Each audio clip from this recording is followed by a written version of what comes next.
In this guide, I'm going to show you guys how to fix Amazon Alexa announcement error. Let's get started. First, make sure you are not using a VPN or proxy, as this can interfere with Alexa services. Next, clear cache for the app, so launch settings. Go to General, go to iPhone Storage.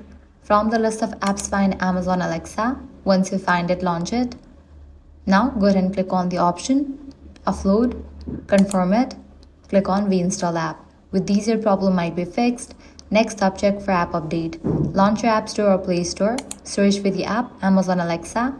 Once app appears, if you see the option of update, click on that option and update the app to its latest version. If the error still appears, the issue may be caused by a temporary Amazon server problem.